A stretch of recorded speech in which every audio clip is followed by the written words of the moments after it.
home and into close family members over last week's murder of Ndoni Primary School teacher Daisy Mbathe. 4 of the 6 suspects arraigned today over her murder, including the prime suspect, are her relatives. Seth Olale has been following the story and brings us the latest from Kitui.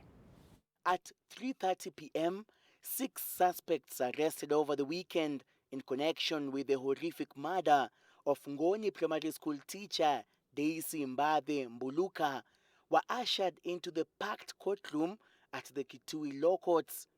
But it is the identities of the suspects presented before court that has raised eyebrows.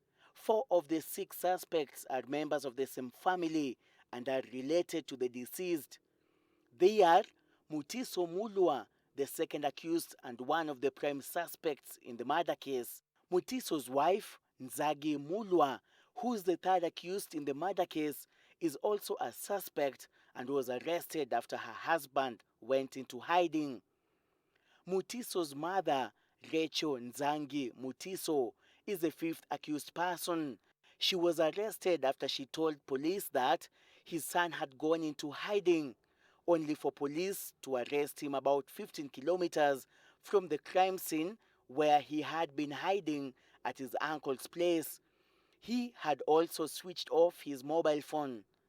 Mutiso's uncle, Amos Jacob Kithiki, the first accused person in the murder case, is also in trouble for shielding his nephew, who was on the run from the law.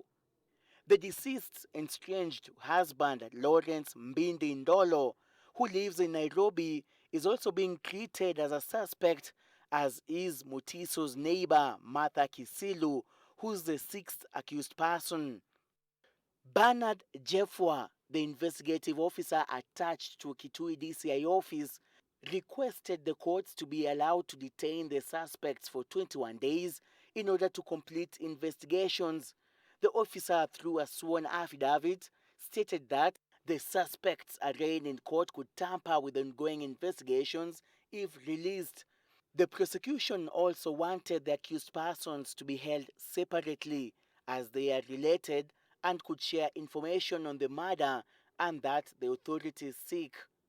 The suspects, however, wanted to be released on bond, saying they have young dependents who have no one to look after them.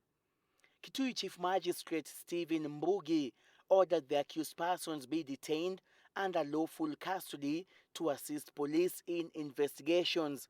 They will be held separately at Kabati, Endau and Bitini police stations. 2 other suspects linked to the murder of teacher Daisy were also arraigned at the same court and will be detained for 21 days. Kitui County Investigative Officer Anthony Sunguti, who is leading the investigations, ruled out Ngoni Primary School KCPE's performance as the motive of the murder. Authorities say the perpetrators only took advantage of the protests to execute the crime. Detectives from DCI Headquarters, Serious Crimes Division and Homicide Unit are now digging for clues into the murder and are looking closer home for answers to the murder that still haunts the small village in Kitui and Daisy's 2 children who watched the crime unfold. Police estimate that between 8 and 12 people were at the exact scene where the horrific murder of teacher Daisy Mbathe occurred on January 6th. Police have detained 8 people so far, with 6 others believed to be on the run. Seth Olale, NTV at the Kitui.